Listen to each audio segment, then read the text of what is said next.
ಓಂ ಪರಬ್ರಹ್ಮ ಪರಂಜ್ಯೋತಿ ಪರಂ ವಿಷ್ಣು ಪರಂ ಶಕ್ತಿ ಪರಮೇಶ್ವರ ಶ್ರೀ ಶ್ರೀ ಶ್ರೀ ಹಿಮಗಿರಿವಾಸ ಈಶ್ವರಾಯ ನಮಃ.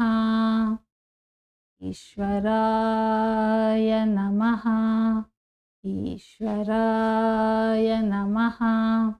ಶುಕ್ಲಾಂಬರಧರಂ ವಿಷ್ಣುಂ ಶಶಿವರ್ಣಂ ಚತುರ್ಭುಜಂ ಪ್ರಸನ್ನವದನಂ ಧ್ಯಾಯೇತ್ ಸರ್ವವಿಘ್ನೋಪಶಾಂತಯೇ. ವಕ್ರತುಂಡ ಮಹಾಕಾಯ ಕೋಟಿ ಸೂರ್ಯ ಸಮಪ್ರಭಾ ನಿರ್ವಿಘ್ನಂ ಕುರು ಮೇ ದೇವ ಸರ್ವಕಾರ್ಯೇಷು ಸರ್ವದಾ. ಶೋಕವಿನಾಶಕಾರಣಂ ನಮಾಮಿ ವಿಘ್ನೇಶ್ವರಂ ಪಾದಪಂಕಜಂ. ಶೋಕವಿನಾಶಕಾರಣಂ ನಮಾಮಿ ವಿಘ್ನೇಶ್ವರಂ ಪಾದಪಂಕಜಂ. ಪರಮೇಶ್ವರ ಸ್ವರೂಪವಾದಂತಹ ಸಭೆಗೆ ನಮಸ್ಕಾರ. ನಮ್ಮಲ್ಲಿ ಅನೇಕರಿಗೆ ಒಂದಲ್ಲ ಒಂದು ರೀತಿಯ ಹುಚ್ಚು ವ್ಯಾಮೋಹಕ್ಕೆ ಒಳಗಾದವರು ಇರುತ್ತೇವೆ. ಅದೇನೆಂದರೆ ನಮ್ಮ ಮಕ್ಕಳಿಗಾಗಿ ಹಾಗೂ ಅವರ ಸುಖ ಸಂತೋಷಕ್ಕಾಗಿ ಏನನ್ನಾದರೂ ಸಂಪಾದಿಸಬೇಕು, ಆ ಐಶ್ವರ್ಯಕ್ಕೆ ಅವರನ್ನು ವಾರಸುದಾರರನ್ನಾಗಿ ಮಾಡಬೇಕು ಅನ್ನುವಂತಹ ಹಂಬಲ. ಇದೇ ಜೀವನದ ಮುಖ್ಯ ಧ್ಯೇಯ ಕೂಡ ಆಗ್ಬಿಟ್ಟಿರುತ್ತೆ. ಹೆಚ್ಚು ಕಡಿಮೆ ಎಲ್ಲರಿಗೂ ಇದೇ ಹಂಬಲ.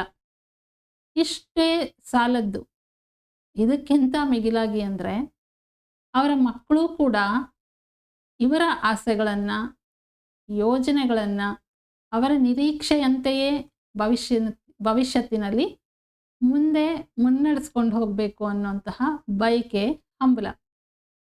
ಸಂತಾನ ಪ್ರಣಾಳಿಕೆಯ ಯೋಜನೆಗಳಲ್ಲಿ ಕೆಲ ಸಂದರ್ಭಗಳಲ್ಲಿ ಪೋಷಕರ ಆಸೆಗಳು ಮತ್ತು ಆಲೋಚನೆಗಳು ಮಿತಿ ಮೀರಿ ಬೆಳೆದಿರುತ್ತೆ. ಎಷ್ಟೋ ಸಂದರ್ಭದಲ್ಲಿ ಪರಿಮಿತಿಯ ಎಲ್ಲೆಯನ್ನು ಮೀರಿರುತ್ತೆ. ಆದರೆ ಈ ತರಹದ ಹಂಬಲಕ್ಕೆ ಬೀಳುವ ಪೋಷಕರು ಒಮ್ಮೆ ಆದ್ರೂ ಯೋಚಿಸದೇ ಇರುವಂತಹ ತುಂಬ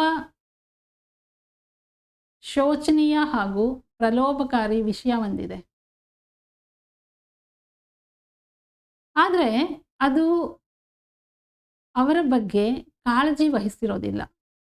ಅದೇನಪ್ಪ ಅಂದರೆ, ಇಂದು ಇವರು ತಮ್ಮ ಮಕ್ಕಳು ತಮ್ಮ ನಿರೀಕ್ಷೆ ಮತ್ತು ಅಭಿವೃದ್ಧಿಗೆ ಅಥವಾ ಅಭಿರುಚಿಗೆ ತಕ್ಕಂತೆ ಇರಬೇಕೆಂದು ಬಯಸ್ತಾ ಇರೋ ಇವರು ಚಿಕ್ಕ ವಯಸ್ಸಿನಲ್ಲಿ ಇವರ ತಂದೆ ತಾಯಿ ನಿರೀಕ್ಷೆ, ಅಭಿರುಚಿ, ಮಹತ್ವಾಕಾಂಕ್ಷೆಗೆ ಎಷ್ಟರ ಮಟ್ಟಿಗೆ ಸ್ಪಂದಿಸಿದ್ರು, ಅವರಿಗೆ ಎಷ್ಟರ ಮಟ್ಟಿಗೆ ತೃಪ್ತಿ ನೀಡಲು ಇವರಿಂದ ಸಾಧ್ಯ ಆಗಿತ್ತು.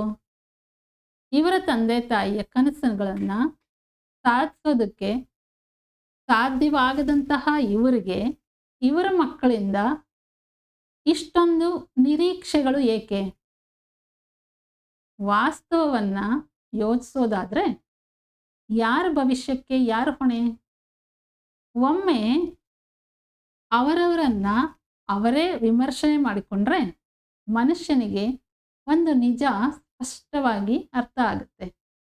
ಅದೇನು ಅಂದರೆ, ಮನುಷ್ಯನ ಜೀವನ ಶೈಲಿ, ಅವನ ಸಾಧನೆ, ಅವನ ಜಯ ಎಲ್ಲವೂ ಸ್ವಲ್ಪ ಮಟ್ಟಿಗೆ ಅವನ ಪ್ರಯತ್ನಗಳ ಮೇಲೆ ಅವಲಂಬಿತ ಆಗಿರುತ್ತೆ. ಈ ಫಲಿತಾಂಶಗಳ ಹಿಂದೆ, ಜಯದ ಹಿಂದೆ, ಸಾಧನೆಯ ಹಿಂದೆ ಆತನ ಪ್ರಯತ್ನಕ್ಕಿಂತ ಮತ್ತೊಂದು ಶಕ್ತಿಯ ಪ್ರಭಾವ ಆತನ ಜೀವನವನ್ನು ನಿರ್ವಹಿಸ್ತಾ ಇರುತ್ತೆ, ನಿರ್ದೇಶಿಸ್ತಾ ಇರುತ್ತೆ. ಆ ಶಕ್ತಿಯ ಮತ್ತೊಂದು ಹೆಸರೇ ಕರ್ಮ. ಇದನ್ನೇ ವಿಧಿ ಎಂದು ಕೂಡ ಕರಿಬಹುದು. ಮನುಷ್ಯನ ಕಣ್ಣಿಗೆ ಕಾಣಿಸಿದ ಕರ್ಮ ಮನುಷ್ಯನ ಜೀವನವನ್ನು ನಡೆಸುವ ವಿಧಿ ವಿಲಾಸ. ಕರ್ಮಗಳ ಕಟ್ಟಳೆ ಮನುಷ್ಯನ ಜೀವನವನ್ನು ಬಲಿಷ್ಠವಾಗಿ ನಿರ್ದೇಶಿಸ್ತಾ ಇರುತ್ತೆ, ಹಾಗೆಯೇ ಅದರಂತೆಯೇ ನಡೆಸ್ತಾ ಇರುತ್ತೆ. ಕರ್ಮಶಾಸನ ಮನುಷ್ಯನನ್ನ ವಿಧಿಯ ಕೈಯಲ್ಲಿ ಸಾಧನವನ್ನಾಗಿ ಮಾಡಿದೆ. ಕರ್ಮವನ್ನಾಗಲಿ ವಿಧಿಯನ್ನಾಗಲಿ ಧಿಕ್ಕರಿಸಿ ಬದುಕೋದಕ್ಕೆ ಯಾರಿಂದ ಕೂಡ ಸಾಧ್ಯ ಇಲ್ಲವೇ ಇಲ್ಲ. ಈ ಭೂಮಿ ಮೇಲೆ ಹುಟ್ಟಿದಂತಹ ಪ್ರತಿಯೊಂದು ಜೀವಿಗೂ ಅದು ಹುಟ್ಟುವ ಮೊದಲೇ ಅದರ ಗುರಿ ಮತ್ತು ಅದರ ದಾರಿ ನಿರ್ಧಾರ ಆಗೇ ಬಿಟ್ಟಿರುತ್ತೆ. ಆ ಗುರಿಯ ಈಡೇರಿಕೆಗೆ ಅಂತಾನೆ ಬದುಕ್ತಾನೆ. ಇದಕ್ಕೆ ಒಂದು ಉದಾಹರಣೆ, ಒಂದೇ ತಂದೆ ತಾಯಿ ಹೊಟ್ಟೆಯಲ್ಲಿ ಹುಟ್ಟಿದಂತಹ ಎಲ್ಲ ಮಕ್ಕಳು ಒಂದೇ ವಿಧವಾಗಿ ಇರೋದಿಲ್ಲ, ಒಂದೇ ವಿಧವಾಗಿ ಬೆಳೆಯೋದೂ ಇಲ್ಲ. ಅವರ ಅಭಿವೃದ್ಧಿ ಹಾಗೂ ಅಭಿರುಚಿಗಳು ವಿಭಿನ್ನವಾಗಿರುತ್ತೆ. ಇದರಿಂದ ನಮಗೆ ಈ ಸೃಷ್ಟಿಯಲ್ಲಿ ಯಾರೇ ಇಬ್ಬರು ಒಂದೇ ರೀತಿ ಬದುಕುವುದಿಲ್ಲ ಮತ್ತು ಒಂದೇ ರೀತಿಯ ಅನುಭವಗಳನ್ನು ಕೂಡ ಹೊಂದಿರಲ್ಲ ಅಂತ ತಿಳಿಯುತ್ತೆ. ಮಕ್ಕಳನ್ನು ಬೆಳೆಸೋದ್ರಲ್ಲಿ, ಅವರನ್ನು ಬುದ್ಧಿವಂತರಾಗಿಸೋದ್ರಲ್ಲಿ, ಅವರುಗಳನ್ನು ತಿದ್ದಿ ತೀಡೋದ್ರಲ್ಲಿ ತಂದೆ ಕರ್ತವ್ಯ ಎಷ್ಟಿರುತ್ತೋ ತಾಯಿ ಪಾತ್ರ ಕೂಡ ಅಷ್ಟೇ ಇರುತ್ತೆ, ಮುಖ್ಯ ಕೂಡ. ತಂದೆ ತಾಯಿ ಇಬ್ಬರೂ ಕೂಡ ತಮ್ಮ ಕರ್ತವ್ಯವನ್ನು ಸರಿಯಾಗಿ ನಿರ್ವಹಿಸಿದಾಗ ಅಷ್ಟೇ ಮಕ್ಕಳು ಉನ್ನತ ಮಟ್ಟಕ್ಕೆ ಬೆಳೀತಾರೆ. ಇದು ಸತ್ಯ. ಆದರೆ ಈ ನಿಜಕ್ಕೂ ಮಿಂಚಿದ ಸತ್ಯ ಮಕ್ಕಳ ಭವಿಷ್ಯವನ್ನು ನಿರ್ಧರಿಸುತ್ತೆ. ಅದೇ ಕರ್ಮ. ಕರ್ಮಾನುಸಾರವಾಗಿ ತಮ್ಮ ಕರ್ತವ್ಯಗಳು ನಮ್ಮ ಮಕ್ಕಳ ಭವಿಷ್ಯವಿರುತ್ತದೆ. ಆದ್ದರಿಂದ ಯಾರೂ ಕೂಡ ಎಂತಹದ್ದೇ ಪರಿಸ್ಥಿತಿಯಲ್ಲೂ ತಾನು ಅಂದುಕೊಂಡ ಹಾಗೆ ನಡೆದಿದೆ ಅಂತ ಆಗಲಿ ಅಥವಾ ತಾನು ಅಂದುಕೊಂಡಂತೆ ಯಾವುದು ಕೂಡ ನಡೀತಿಲ್ಲ ಎಂದಾಗಲಿ ಅಂದ್ಕೊಳ್ಬಾರ್ದು. ಹಾಗೆಯೇ ಎಲ್ಲವೂ ನಮ್ಮ ಕೈಯಲ್ಲೇ ಇದೆ ಎನ್ನುವಂತಹ ಭ್ರಮೆಯಿಂದ ಬದುಕಬಾರದು. ಕರ್ಮ ಸಿದ್ಧಾಂತ ಮಾನವನ ಸಂಕಲ್ಪಕ್ಕೂ ಮೀರಿದ್ದು. ಕರ್ಮಫಲನೇ ಮನುಷ್ಯನ ಜೀವನವನ್ನು ಆದೇಶಿಸುತ್ತೆ. ಭೂಮಿ ಮೇಲೆ ಹುಟ್ಟಿದ ಪ್ರತಿಯೊಂದು ಪ್ರಾಣಿಗೂ ಕೂಡ ತಮ್ಮ ತಮ್ಮ ಕರ್ತವ್ಯಗಳನ್ನು ತಾವು ನಿರ್ವಹಿಸಲೇಬೇಕು. ಕರ್ತವ್ಯ ಲೋಪ ಮಾಡೋದಕ್ಕೆ ಸಾಧ್ಯನೇ ಇಲ್ಲ, ಮಾಡಬಾರದು. ಇದೇ ನಿಯಮವನ್ನು ಮಕ್ಕಳ ವಿಷಯದಲ್ಲೂ ಪಾಲಿಸಬೇಕು. ಮಕ್ಕಳಿಗೆ ಸಂಬಂಧಿಸಿದ ಜವಾಬ್ದಾರಿಯನ್ನು ನಿರ್ವಹಿಸಬೇಕಾಗಿದ್ದು ತಂದೆ ತಾಯಿಯ ಕರ್ತವ್ಯ. ಪರಿಸ್ಥಿತಿಗೆ ತಕ್ಕಂತೆ ಮಕ್ಕಳಿಗೆ ಮಾಡಬೇಕಾದ್ದನ್ನು ಮಾಡಲೇಬೇಕು. ತಾವು ಮಾಡಿದ್ದೆಲ್ಲ ಫಲಕಾರಿಯಾಗಲೇಬೇಕೆಂದು ಅದಕ್ಕೆ ಪ್ರತಿಯಾಗಿ ಏನನ್ನೂ ಕೂಡ ನಿರೀಕ್ಷಿಸಬಾರದು. ಪ್ರಯತ್ನ ನನ್ನದು, ಅದರ ಫಲ ದೈವ ಸಂಕಲ್ಪ ಅನ್ನುವಂತಹ ಸ್ಥಿತಿ ಭಾವನೆಯಲ್ಲಿ, ನಿರ್ದಿಷ್ಟ ಬುದ್ಧಿಯಲ್ಲಿ ಮನುಷ್ಯ ನಡೆದುಕೊಳ್ಳಬೇಕು. ಏಕೆಂದರೆ ನಾವು ಅಂದರೆ ಮನುಷ್ಯರು ಕರ್ತರಲ್ಲ. ಕರ್ಮ ಸಿದ್ಧಾಂತವನ್ನು ಅನುಸರಿಸಿ ರೂಪುಗೊಳ್ಳೋದೇನೆ ಮಾನವನ ಜೀವನ, ಅದರಂತೆಯೇ ನಡೆಯುತ್ತೆ. ಆದ್ದರಿಂದ ಯಾರ ಭವಿಷ್ಯವನ್ನು ಯಾರೂ ಕೂಡ ನಿರ್ದೇಶಿಸೋದಕ್ಕೆ ಸಾಧ್ಯ ಇಲ್ಲವೇ ಇಲ್ಲ. ನಿರ್ಣಯ ಮಾಡೋಕ್ಕೂ ಕೂಡ ಆಗೋದಿಲ್ಲ. ಅತ್ಯಂತ ಶಕ್ತಿಶಾಲಿಯಾದಂತಹ ಕರ್ಮಫಲದ ಪ್ರಭಾವವೇ ಸೃಷ್ಟಿ ನಿಯಮಗಳು ಮುಂದುವರಿಯುತ್ತೆ. ಪ್ರತಿ ಮನುಷ್ಯನ ಜೀವನ ಕೂಡ ನಡೀತಾ ಇರುತ್ತೆ. ಅದೇ ಮನುಷ್ಯನ ಭವಿಷ್ಯತ್ತಿನ ವಾಸ್ತುಶಿಲ್ಪಿ. ಇದನ್ನೇ ವಿಧಾತ ಅಂತ ಕರೆಯೋದು. ಜೀವನನ ಒಂದು ರೈಲು ಪ್ರಯಾಣಕ್ಕೆ ಹೋಲಿಸಬಹುದು. ಕೆಲವರು ಬೆಂಗಳೂರಿನಿಂದ ಮತ್ತೆ ಕೆಲವರು ಮೈಸೂರಿಂದ ಹೊರಟಿದ್ದಾರೆ ಅಂತ ಭಾವಿಸೋಣ. ಮಧ್ಯದಲ್ಲಿ ರಾಮನಗರ ಹಾಗೆಯೇ ಮಂಡ್ಯದಲ್ಲಿ ಕೂಡ ಕೆಲವು ಪ್ರಯಾಣಿಕರು ಬಂದು ಒಂದೇ ಬೋಗಿ ಹತ್ತುತ್ತಾರೆ ಅಂತ ಅಂದ್ಕೊಳ್ಳೋಣ. ಎಲ್ಲರೂ ಒಟ್ಟಿಗೆ ಒಂದೇ ಬೋಗಿಯಲ್ಲಿ ಪ್ರಯಾಣ ಮಾಡ್ತಾ ಇದ್ದಾರೆ. ಇವರೆಲ್ಲ ಒಂದೇ ಬೋಗಿನಲ್ಲಿ ಪ್ರಯಾಣ ಮಾಡ್ತಾ ಇರೋದ್ರಿಂದ ಸಹಜವಾಗಿ ಒಬ್ಬರನ್ನೊಬ್ಬರು ಮಾತಾಡಿಸ್ತಾರೆ. ಅವರವರ ಮಧ್ಯೆ ಎಷ್ಟೋ ವಿಷಯಗಳು ಚರ್ಚೆಗೆ ಬರುತ್ತೆ. ಇದರಿಂದಾಗಿ ಅವರಲ್ಲಿ ವಿಚಾರಗಳ ಹಾಗೆಯೇ ಅಭಿಪ್ರಾಯಗಳ ವಿನಿಮಯ ಆಗುತ್ತೆ. ಒಟ್ಟಿಗೆ ಎಲ್ಲರೂ ಕೂಡ ಪ್ರಯಾಣಿಸಿ ತಮ್ಮ ತಮ್ಮ ಅಭಿಪ್ರಾಯಗಳನ್ನು ಹಂಚಿಕೊಳ್ತಾ ಇರೋದ್ರಿಂದ, ವಿನಿಮಯ ಮಾಡ್ಕೊಳ್ತಾ ಇರೋದ್ರಿಂದ ಒಬ್ಬರಿಗೊಬ್ಬರು ಹತ್ತಿರ ಆಗ್ತಾ ಹೋಗ್ತಾರೆ, ಸ್ನೇಹಿತರಾಗ್ತಾ ಇದ್ದಾರೆ.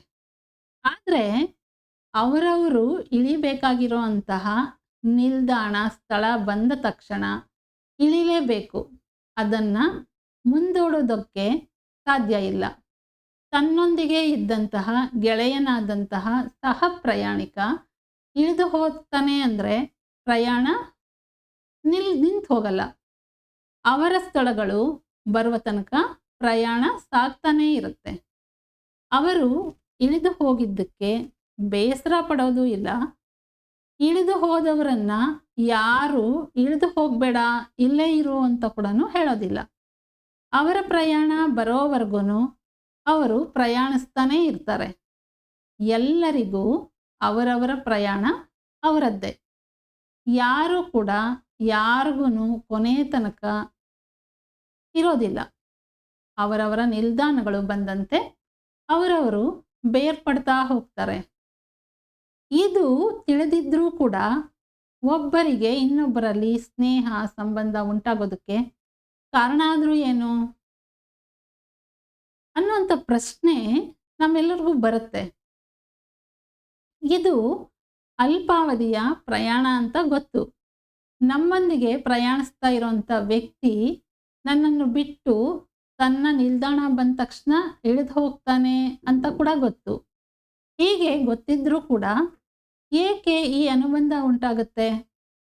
ಯಾಕೆ ಅಂದರೆ ಎಲ್ಲರೂ ಒಟ್ಟಾಗಿ ಒಂದೇ ಬೋಗಿಯಲ್ಲಿ ಪ್ರಯಾಣಿಸ್ತಾ ಇರೋದ್ರಿಂದ. ಒಂದೆಡೆ ಒಟ್ಟಿಗೆ ಇರುವಾಗ ಈ ಪರಿಸ್ಥಿತಿಗಳು ತಾತ್ಕಾಲಿಕವಾಗಿ ಅವರ ಮಧ್ಯೆ ಸಂಪರ್ಕ ಏರ್ಪಾಟ್ ಮಾಡುತ್ತೆ.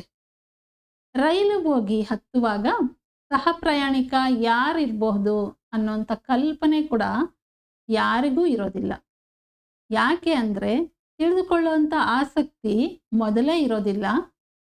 ತಾವು ಖರೀದಿಸಿದ ಟಿಕೆಟ್ ಆಧಾರದ ಮೇರೆಗೆ ಪ್ರಯಾಣ ಸಾಗುತ್ತೆ. ಆ ಟಿಕೆಟ್ನಿಂದನೇ ತಾನು ತಲುಪಬೇಕಾಗಿರುವಂತಹ ಸ್ಥಳ ತಿಳಿಯುತ್ತೆ. ಒಬ್ಬರು ಬೆಂಗಳೂರಿನಿಂದ ಮೈಸೂರಿಗೆ ಟಿಕೆಟ್ ಖರೀದಿ ಮಾಡಿದರೆ ಮತ್ತೊಬ್ಬರು ಮಂಡ್ಯದಿಂದ ಮೈಸೂರಿಗೆ ಖರೀದಿ ಮಾಡಿರ್ತಾರೆ. ಇನ್ನೊಬ್ಬರು ಇನ್ಯಾವುದೋ ಊರಿನಿಂದ ಮತ್ತೆಲ್ಲಿಗೋ ಖರೀದಿಸಿರ್ತಾರೆ. ಅವರವರ ಪ್ರಯಾಣ ಬೇರೆ ಬೇರೆ ಕಡೆಗಾಗಿದ್ರೂ ಕೂಡ ಎಲ್ಲರೂ ಒಂದೇ ಬೋಗಿಯಲ್ಲಿ ಒಟ್ಟಿಗೆ ಸೇರುವಂತೆ ಮಾಡಿ ಅವರವರ ಮಧ್ಯೆ ಪರಿಚಯ ಸ್ನೇಹ ಬೆಳೆಯಲು ಕಾರಣ ಮಾಡಿಕೊಟ್ಟಿದ್ದು ಟಿಕೆಟ್ ಎನ್ನೋದು. ಇದು ಸತ್ಯ.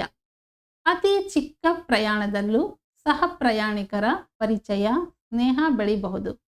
ಆದರೆ ಸ್ನೇಹಕ್ಕಾಗಿ ಅವರವರು ತಲುಪಬೇಕಾದಂತಹ ತೀರ ಬದಲಾಯಿಸೋದಕ್ಕೆ ಸಾಧ್ಯ ಇಲ್ಲ. ಇದು ಎಲ್ಲರಿಗೂ ಗೊತ್ತಿರೋ ವಿಷಯನೇ. ಯಾರೇ ಎಲ್ಲೇ ಇಳಿದು ಹೋದರೂ ನಗನಗುತ್ತಾ ಬೀಳ್ಕೊಡ್ಬೇಕಾಗಿದ್ದೆ. ಬದುಕಿನ ಪ್ರಯಾಣದಲ್ಲೂ ಕೂಡ ಇದನ್ನೇ ಅನುಸರಿಸಬೇಕು.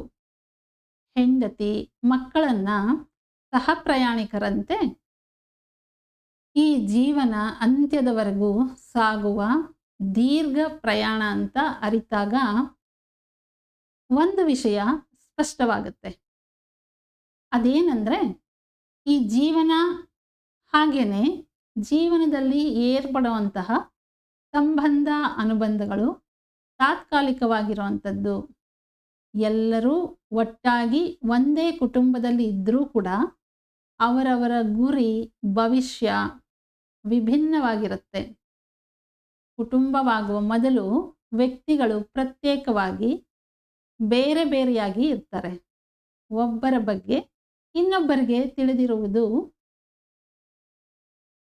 ತಿಳಿದಿರುವಂತಹ ಅವಕಾಶ ಇರೋದಿಲ್ಲ. ಉದಾಹರಣೆಗೆ ಒಬ್ಬ ಯುವತಿ ಒಬ್ಬ ಯುವಕನ್ನ ಮದುವೆ ಆಗಬೇಕಾದ್ರೆ ಮೊದಲು ಆತನ ಜೀವನದ ಬಗ್ಗೆ ಆಗಲಿ, ಆತನ ನಡವಳಿಕೆ ಬಗ್ಗೆ ಆಗಲಿ ಅವಳಿಗೆ ಏನೊಂದು ತಿಳಿದಿರಲ್ಲ. ಅದೇ ರೀತಿ ಆ ಯುವಕನಿಗೂ ಅಷ್ಟೇ, ತನಗೆ ಪತ್ನಿಯಾಗಿ ಬರುವವಳ ಬಗ್ಗೆ ತಿಳಿದಿರುವ ಅವಕಾಶಗಳು ಕಡಿಮೆ ಅಥವಾ ಅವಕಾಶನೇ ಇರಲ್ಲ. ಆದರೆ ಅವರಿಬ್ಬರು ಪತಿ ಪತ್ನಿಯಾಗಿ ಒಂದೇ ಕಡೆ ಒಟ್ಟಿಗೆ ದಾಂಪತ್ಯ ಜೀವನವನ್ನು ಪ್ರಾರಂಭ ಮಾಡಿದ ನಂತರ ಒಬ್ಬರು ಮತ್ತೊಬ್ಬರಿಗೆ ಆತ್ಮೀಯರಾಗಿ ಅನುರಾಗ, ಅನುಬಂಧಗಳು, ಅನ್ಯೋನ್ಯತೆ ಹೆಚ್ಚಾಗುತ್ತೆ. ಇಬ್ಬರ ಮಧ್ಯೆ ಪ್ರೀತಿ ಗಾಢವಾದಂತೆ ಒಬ್ಬರ ಸಂತೋಷಕ್ಕೋಸ್ಕರ ಮತ್ತೊಬ್ಬರು ಏನನ್ನು ಬೇಕಾದರೂ ಮಾಡೋದಕ್ಕೆ ಸಿದ್ಧ ಆಗಿರ್ತಾರೆ. ಒಬ್ಬರ ಕಷ್ಟ ಸುಖವನ್ನು ಇನ್ನೊಬ್ಬರು ತನ್ನದೆಂದೇ ಭಾವಿಸ್ತಾರೆ. ಪತ್ನಿಗಾಗಿ ಪತಿ, ಪತಿಗಾಗಿ ಪತ್ನಿ, ಅದು ಒಳ್ಳೆಯದಾಗಲಿ ಅಥವಾ ಕೆಟ್ಟದ್ದಾಗಲಿ ಮಾಡೋದಕ್ಕೆ ಸಿದ್ಧರಾಗಿರ್ತಾರೆ. ಇದೇ ರೀತಿ ಅನ್ಯೋನ್ಯತೆ, ಅನುಬಂಧ ಮಕ್ಕಳೊಂದಿಗೆ ಕೂಡ ಏರ್ಪಾಟಾಗುತ್ತೆ. ಮಕ್ಕಳ ಒಳಿತಿಗಾಗಿ, ಸಂತೋಷಕ್ಕಾಗಿ, ಅವರ ಉನ್ನತಿಗಾಗಿ ಪೋಷಕರು ಎಂತಹ ಕಷ್ಟದ ಕೆಲಸವಾದರೂ ಮಾಡಲು ಸಿದ್ಧ ಆಗಿರ್ತಾರೆ. ಕುಟುಂಬದಲ್ಲಿನ ಪ್ರತಿಯೊಬ್ಬರ ಕೂಡ ತಂದೆ, ತಾಯಿ ಅಥವಾ ಮಕ್ಕಳಾಗಲಿ ಏನೇ ಮಾಡಲು ಒಬ್ಬರಿಗೋಸ್ಕರ ಒಬ್ಬರು ಹಿಂಜರಿಯೋದೇ ಇಲ್ಲ. ಭವಿಷ್ಯ ಮತ್ತು ಗುರಿಯನ್ನು ಭಗವಂತನು ಹೇಗೆ ನಿರ್ದೇಶಿಸಿರುತ್ತಾನೋ ಹಾಗೆ ಅನುಸರಿಸಬೇಕು. ಅದನ್ನು ತಪ್ಪಿಸಿಕೊಳ್ಳೋದಕ್ಕೆ ಯಾರಿಂದನೂ ಕೂಡ ಸಾಧ್ಯ ಇಲ್ಲ. ಕರ್ಮಫಲದಂತೆ ಜೀವನ ಸಾಗುತ್ತೆ ಅನ್ನೋದು ಸತ್ಯವನ್ನ ಅರಿತು ಬೇರೆಯವರನ್ನು ನೋಯಿಸಿದರೆ, ಯಾರಿಗೂ ತೊಂದರೆ ಕೊಡದೆ ಸಾಧ್ಯವಾದಷ್ಟು ನಮ್ಮೊಂದಿಗೆ ಇರುವವರಿಗೆ ಸಹಾಯ ಮಾಡುತ್ತಾ ಭಗವಂತನು ಮನುಷ್ಯನಿಗೆ ನೀಡಿರುವಂತಹ ಜನ್ಮದ ಮೌಲ್ಯಗಳನ್ನು ಅರಿತು ಆ ಪರಿಧಿಯಲ್ಲಿ ಸಾಮರಸ್ಯದಿಂದ ಮನುಷ್ಯ ಜೀವನ ನಡೆಸಬೇಕು. ಒಟ್ಟು ಮನುಷ್ಯನದಾಗಿರಬಹುದು, ಆದರೆ ಕರ್ಮಫಲ ದೇವರ ನಿರ್ಧಾರ. ಆ ನಿರ್ಧಾರದ ಪ್ರಕಾರವೇ ನಡೆಯುತ್ತೆ. ಎಷ್ಟೇ ಬಲಶಾಲಿ ಆಗಿರಲಿ, ಎಷ್ಟೇ ದೊಡ್ಡವನಾಗಿರಲಿ ಅಥವಾ ಎಷ್ಟೇ ಕೀರ್ತಿವಂತನಾಗಿರಲಿ, ಯಾವುದೋ ಒಂದು ದಿನ ದೇಹತ್ಯಾಗವನ್ನು ಮಾಡಲೇಬೇಕಾಗಿದ್ದೆ. ಅದನ್ನು ತಪ್ಪಿಸೋದಕ್ಕೆ ಯಾರಿಂದ ಕೂಡ ಸಾಧ್ಯ ಇಲ್ಲ. ಅದು ಹೇಗೆ ಸಂಭವಿಸುತ್ತೆ, ಏಕಾಗಬೇಕು, ಏನಾಗುತ್ತೆ, ಅದು ಹೇಗಾಗುತ್ತೆ ಅನ್ನುವಂತಹ ಚಿಂತನೆಗಳು ಅಥವಾ ಚಿಂತೆಗಳು ಅಥವಾ ತರ್ಕಗಳು ವ್ಯರ್ಥ. ಯಾಕೆ ಅಂದರೆ ಹುಟ್ಟಿದಂತಹ ಪ್ರತಿ ವ್ಯಕ್ತಿಯು ದೇಹತ್ಯಾಗ ಮಾಡಲೇಬೇಕು. ಅದು ಸ್ವಾಭಾವಿಕವಾದಂತಹ ಪ್ರಕೃತಿಯ ಧರ್ಮ. ಈ ನಿಯಮವನ್ನು ಅಂಗೀಕರಿಸಲೇಬೇಕೇ ಹೊರತು ಆಶ್ಚರ್ಯ ಪಡೋದಾಗಲಿ, ಭಯ ಪಡೋದಿಂದರಾಗಲಿ, ನೋವನ್ನು ಪಡುವುದರಿಂದಾಗಲಿ ಯಾವುದೇ ರೀತಿಯ ಪ್ರಯೋಜನ ಇಲ್ಲ. ಈ ವಿಷಯವನ್ನು ಅರ್ಥಶಾಸ್ತ್ರಜ್ಞರು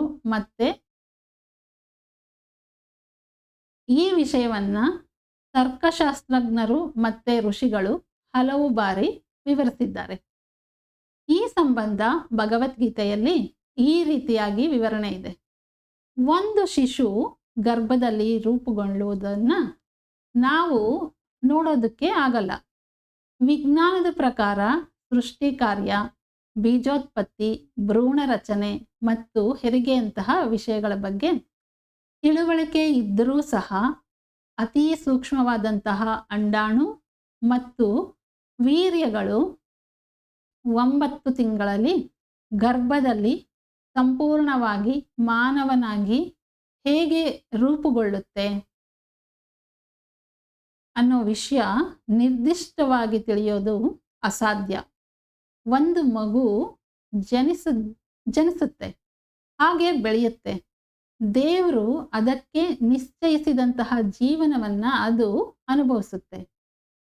ಈ ಭೂಮಿ ಮೇಲೆ ಅದಕ್ಕೆ ಕೊಟ್ಟಷ್ಟು ಆಯುಷ್ಯವನ್ನು ಪರಿಪೂರ್ಣಗೊಳಿಸಿ ಮರಣಿಸುತ್ತೆ. ಆದರೆ ಮರಣದ ನಂತರ ಅದರ ಪ್ರಯಾಣ ಎಲ್ಲಿಗೆ? ಅದು ಇಲ್ಲಿಂದ ಹೊರಟಿದ್ದೆಲ್ಲಿಗೆ? ಮರಣಿಸಿದಂತಹ ವ್ಯಕ್ತಿ ಏನಾಗ್ತಾನೆ? ಶರೀರವನ್ನ ತ್ಯಜಿಸಿದ ಪ್ರಾಣ ಎಲ್ಲಿಗೆ ಹೋಗುತ್ತೆ? ಏನಾಗುತ್ತೆ? ಇದನ್ನೆಲ್ಲ ನಾವು ಅರ್ಥ ಮಾಡ್ಕೊಳ್ಳೋದಕ್ಕೆ ಸಾಧ್ಯ ಇಲ್ಲ. ನಮಗೆ ಅರ್ಥವಾಗುವ ವಿಷಯ ಒಂದೇ, ಜನನ ಮರಣಗಳ ನಡುವೆ ಶಿಶುವಿನ ಜೀವಿತಾವಧಿ ಅತ್ಯಂತ ಚಿಕ್ಕದು. ಈ ವ್ಯಕ್ತಿ ತನ್ನ ಜೀವಿತಾವಧಿಯಲ್ಲಿ ತನ್ನ ಸಹಚರರೊಂದಿಗೆ ಹೇಗೆ ಬಾಳ್ವೆ ನಡೆಸಿದ್ದಾನೆ ಅನ್ನೋದನ್ನ ಪರಿಶೀಲಿಸಬಹುದು. ಅದು ಹೇಗೆ ಅಂದರೆ, ಸಹಬಾಳ್ವೆ ಎಂದರೆ ರೈಲಿದ್ದ ಹಾಗೆ. ಸಮಾಜ ಎನ್ನುವ ಕಂಪಾರ್ಟ್ಮೆಂಟಲ್ಲಿ ಹುಟ್ಟು ಎನ್ನುವ ಟಿಕೆಟ್ನೊಂದಿಗೆ ಸಹಬಾಳ್ವೆ ಎನ್ನುವ ಪ್ರಯಾಣ ಸಾಗಿದೆ. ಸಾವು ಎನ್ನುವ ತೀರ ಸೇರುವುದು. ಇದು ಎಲ್ಲರಿಗೂ ಸರ್ವೇ ಸಾಮಾನ್ಯ. ಇದು ಸೃಷ್ಟಿಯ ನಿಯಮ. ಈ ರಹಸ್ಯ ಆಗಿಂದಾಗೆ ಬಹಿರಂಗವಾಗುತ್ತಿರುತ್ತೆ. ನಾವು ಜೀವನವನ್ನ ಕುರಿತು ತಪ್ಪಾಗಿ ಅರ್ಥ ಮಾಡಿಕೊಂಡು ಜೀವಿಸ್ತಾ ಇದ್ದೀವಿ. ಬದುಕು ಶಾಶ್ವತ ಅಂತ ಅಂದ್ಕೊಂಡ್ಬಿಟ್ಟಿದ್ದೀವಿ. ನಾವು ಭೂಮಿ ಮೇಲೆ ಶಾಶ್ವತವಾಗಿ ಹೀಗೆ ಇರ್ತೇವೆ ಅಂತ ನಂಬೋದಕ್ಕೆ ಪ್ರಾರಂಭಿಸ್ಬಿಟ್ಟಿದ್ದೀವಿ. ಈ ನಂಬಿಕೆ ಆಧಾರದ ಮೇಲೇನೆ ಈಗಿನ ಬದುಕು ಸ್ಥಿರ, ಶಾಶ್ವತ ಅಂದುಕೊಳ್ಳುತ್ತಾ ನಮ್ಮ ಈಗಿನ ಸ್ಥಿತಿಯನ್ನ ನಾವು ಸತ್ಯ ಅಂತ ಪರಿಗಣಿಸಿದ್ದೇವೆ. ನಾವು ನಿಜವಾದ ಸೃಷ್ಟಿಯ ಸಿದ್ಧಾಂತವನ್ನ ನಿರ್ಲಕ್ಷಿಸಿ ಅಸ್ಥಿರವಾದ ಜೀವನವನ್ನ ಶಾಶ್ವತ ಎಂದು ಭಾವಿಸಿ ಸುಸ್ಥಿರವಾಗಿ ಹೀಗೆ ಈ ಭೂಮಿಯ ಮೇಲಿರಲು ಬಯಸ್ತಾ ಇದ್ದೀವಿ. ಅಸತ್ಯವನ್ನೇ ಸತ್ಯ ಅಂತ ನಂಬ್ಕೊಂಡಿದ್ದೀವಿ. ಭ್ರಮೆಗೆ ಬಿದ್ದು ಕುರುಡರಂತೆ ಜೀವನ ನಡೆಸ್ತಾ ಇದ್ದೀವಿ. ಜೀವನವನ್ನ ಸಂತೋಷಮಯವಾಗಿ ಮಾಡಿಕೊಳ್ಳಲು, ಸೌಕರ್ಯ ಹೆಚ್ಚಿಸಿಕೊಳ್ಳೋದಕ್ಕೆ, ಅದಕ್ಕೆ ಬೇಕಾದಂತಹ ಲೌಕಿಕ ಸಾಧನಗಳನ್ನು, ಪರಿಕರಗಳನ್ನು ಹೆಚ್ಚಿಸ್ಕೊಳ್ಳೋದಕ್ಕೆ ಪ್ರಣಾಳಿಕೆಗಳನ್ನು ಸಿದ್ಧ ಮಾಡ್ಕೊಳ್ತಾ ಇರ್ತೀವಿ. ನನ್ನ ಹೆಂಡತಿ, ನನ್ನ ಮಗ, ನನ್ನ ಮನೆ, ನನ್ನ ಮಕ್ಕಳು, ನನ್ನ ಸ್ಥಾನಮಾನ, ನನ್ನ ಕಾರು, ನನ್ನ ಸಂಪಾದನೆ, ಹೀಗೆ ಒಂದ ಎರಡ ಅಂದ್ಕೊಳ್ತಾ ನಾನು ಎನ್ನುವುದರ ಸುತ್ತ ಅನುಬಂಧಗಳನ್ನು ಬೆಳೆಸ್ಕೊಳ್ತಾ ಅದಕ್ಕಾಗಿ ಏನೇ ಬೇಕಾದರೂ ಮಾಡಲು ಸಿದ್ಧರಾಗಿ ಅದಕ್ಕೆ ಬೇಕಾದ್ದನ್ನೆಲ್ಲ ಹಣದ ರೂಪದಲ್ಲಿ ಸಂಪಾದನೆ ಮಾಡ್ತಾ ಜೀವನ ಕಳೀತಿದ್ದೀವಿ. ಎಷ್ಟೇ ಐಶ್ವರ್ಯ ಇರಲಿ, ಎಷ್ಟೇ ಸಂತೋಷ ಇರಲಿ, ಸಾವು ಅನಿವಾರ್ಯ. ಅದನ್ನು ತಪ್ಪಿಸ್ಕೊಳ್ಳೋದಕ್ಕೆ ಸಾಧ್ಯನೇ ಇಲ್ಲ. ದುರದೃಷ್ಟವಶಾತ್ ಮನುಷ್ಯ ಒಂದು ದಿನ ತನ್ನ ಬಂಧಗಳನ್ನು ಹಾಗೂ ಭೌತಿಕ ಪ್ರಪಂಚದಿಂದ ದೂರವಾಗಿ ಮೃತ್ಯುವಿನ ಪಾಲಾಗ್ತಾನೆ. ಮರಣಿಸಿದಂತಹ ವ್ಯಕ್ತಿಯ ಹಿಂದೆ ಪತ್ನಿ, ಮಕ್ಕಳು, ಐಶ್ವರ್ಯ ಯಾವುದೂ ಹೋಗೋದಿಲ್ಲ. ಒಂಟಿಯಾಗಿ ಪ್ರಯಾಣ ಬೆಳೆಸಿ ಕಟ್ಟ ಕಡೆಗೆ ಯಾರೂ ಇಲ್ಲದಂತಹ ಏಕಾಂತ ಸ್ಥಿತಿಯನ್ನು ಸೇರಿಕೊಳ್ಳಲೇಬೇಕು. ಬೇರೆ ದಾರಿನೇ ಇಲ್ಲ. ಎಷ್ಟು ಕಷ್ಟಪಟ್ಟು ಆಸ್ತಿ ಸಂಪಾದಿಸಿದ್ನೋ, ಎಷ್ಟು ಪ್ರೀತಿಯಿಂದ ಅನುರಾಗ ಬಾಂಧವ್ಯಗಳನ್ನು ಬೆಳೆಸಿಕೊಂಡಿದ್ನೋ, ಅದೇನಾದ್ರೂ ಆತನ ಹಿಂದೆ ಹೋದ್ವೆ? ಖಂಡಿತ ಇಲ್ಲ. ಹೋಗೋದಕ್ಕೆ ಸಾಧ್ಯನೇ ಇಲ್ಲ. ಅಲ್ಪಾವಧಿಯ ಮಾನವನ ಜೀವನದಲ್ಲಿ ಮರಣದ ನಂತರ ಸಂಪಾದಿಸಿದ ಆಸ್ತಿ, ಏರ್ಪಟ್ಟಂತಹ ಸಂಬಂಧ ಅನುಬಂಧಗಳು ಏತಕ್ಕೂ ಪ್ರಯೋಜನವಿಲ್ಲ. ಹಾಗಾದರೆ ಈ ಅಶಾಶ್ವತ ಹಾಗೂ ಅಸ್ಥಿರವಾದಂತಹ ಜೀವನದಲ್ಲಿ ಮಾನವ ಹೃದಯದಲ್ಲಿನ ಆಸೆಗೆ, ಹಂಬಲಕ್ಕೆ ಮುಕ್ತಿ ಯಾವಾಗ? ಹಾಗೂ ಎಲ್ಲಿಗೆ ಆ ಮುಕ್ತಿ ಸಿಗುತ್ತೆ? ಈ ಪ್ರಶ್ನೆಗೆ ಉತ್ತರ ಏನು ಅಂದರೆ, ತಕ್ಷಣ ನಮಗೆ ನೆನಪಿಗೆ ಆಗುವಂಥದ್ದು ಅಂದರೆ ದೇವಾಲಯಗಳು. ಸಕಲ ಸೃಷ್ಟಿಗೆ ಆಧಾರವಾಗಿರುವ ಹಾಗೆಯೇ ಸೃಷ್ಟಿಯ ಹಿಂದಿರುವ ಪರಮಶಕ್ತಿಯನ್ನು ನಾವು ದೇವರು ಅಥವಾ ಭಗವಂತ ಅಂತ ಕರಿತೀವಿ. ದೇವಾಲಯಕ್ಕೆ ಮನುಷ್ಯ ಯಾಕೋಸ್ಕರ ಹೋಗ್ತಾನೆ? ತನ್ನಲ್ಲಿ ಅನುಕ್ಷಣವೂ ಉಂಟಾಗುವಂತಹ ಭಾವೋದ್ವೇಗವನ್ನು ಹತೋಟಿಗೆ ತಂದುಕೊಂಡು ಸಮಚಿತ್ತವನ್ನು ಹೊಂದಲು, ಮಾನವನಿಗೆ ಮತ್ತು ಮನಸ್ಸಿನ ಖಿನ್ನತೆಯಿಂದ ಬಳಲುತ್ತಿರುವಂತಹ ಪ್ರತಿಯೊಬ್ಬ ವ್ಯಕ್ತಿಯು ದೇವರ ಸಾನ್ನಿಧ್ಯದಲ್ಲಿ ಸಿಗುವಂತಹ ಏಕಾಗ್ರತೆಗಾಗಿ, ನಿಶ್ಚಿಂತತೆಗಾಗಿ, ಮನಃಶಾಂತಿಗಾಗಿ, ಮನಸ್ಸಿನ ನಿಗ್ರಹಕ್ಕಾಗಿ, ಸಂತೋಷಕ್ಕಾಗಿ ದೇವಾಲಯಕ್ಕೆ ಹೋಗ್ತಾನೆ. ನಿರಂತರವಾಗಿ ಪ್ರತಿಧ್ವನಿಸುವ ಭಗವನ್ ನಾಮಗಳು, ಸ್ತೋತ್ರಗಳು, ಮಂತ್ರಘೋಷಗಳು, ಶ್ಲೋಕಗಳು, ಗಣಗಣ ಅಂತ ಲಯಬದ್ಧವಾಗಿ ಸುಮಧುರವಾಗಿ ಮೊಳಗುವಂತಹ ಘಂಟಾನಾದ, ಸುಗಂಧವನ್ನು ಹೊರಸೂಸುವಂತಹ ಧೂಪ, ಕರ್ಪೂರ, ದಿವ್ಯ ಮಂಗಳ ರೂಪನಾದಂತಹ ಭಗವಂತನ ಸಮಕ್ಷಮ, ಆ ದಿವ್ಯ ಮಂಗಳ ಮೂರ್ತಿಯ ದರ್ಶನ, ಇವು ನಮ್ಮಲ್ಲಿನ ದೈನಂದಿನ ತೊಳಲಾಟ, ನಿರಂತರ ಆತಂಕ, ಆಂದೋಲನಗಳನ್ನು, ಮಾನಸಿಕ ಒತ್ತಡಗಳನ್ನು ನಮ್ಮಿಂದ ದೂರ ಮಾಡುತ್ತೆ. ಒಮ್ಮೆ ಮಾನಸಿಕ ತೀವ್ರತೆ ಮನುಷ್ಯನಲ್ಲಿ ಕಡಿಮೆಯಾದರೆ ಮನಸ್ಸಿನಲ್ಲಿ ಶಾಂತಿ ಹಾಗೂ ನೆಮ್ಮದಿ ಉಂಟಾಗುತ್ತದೆ. ಇಂತಹ ಪರಮ ಭಾವ ಆ ದೇವಾಲಯದ ಪವಿತ್ರ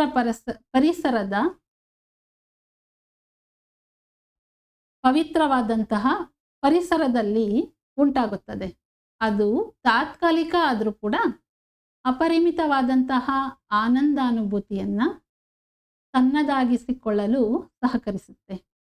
ಈ ರೀತಿಯ ಪ್ರಶಾಂತವಾದ ಸಮಚಿತ್ತ, ಶಾಂತ ಸ್ಥಿತಿಯನ್ನು ಒಬ್ಬ ಗೃಹಿಣಿ, ಉದ್ಯೋಗಿ, ವಿದ್ಯಾರ್ಥಿ, ಹೀಗೆ ಯಾರೇ ಆದರೂ ಅವರವರು ಯಾವುದೇ ಜವಾಬ್ದಾರಿಗಳನ್ನು ನಿರ್ವಹಿಸ್ತಾ ಇರಲಿ, ಮೇಲೆ ತಿಳಿಸಿದಂತಹ ಸಮಚಿತ್ತವನ್ನು ತನ್ನದಾಗಿಸಿಕೊಳ್ಳಬಹುದಾಗಿದೆ. ಅಭ್ಯಾಸದ ಮೂಲಕ ಸಮಚಿತ್ತವನ್ನು ರೂಢಿಸಿಕೊಂಡರೆ ಸ್ವತಃ ಅವರಿಗೆ ಹೆಚ್ಚು ಸಹಕಾರವಾಗುತ್ತದೆ.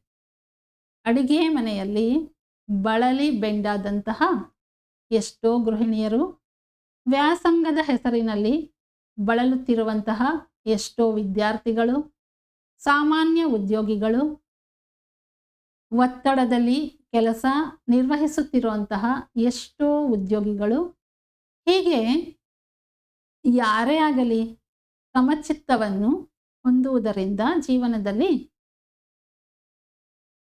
ನಿಶ್ಚಿಂತತೆಯನ್ನು ಹೊಂದಬಲ್ಲರು.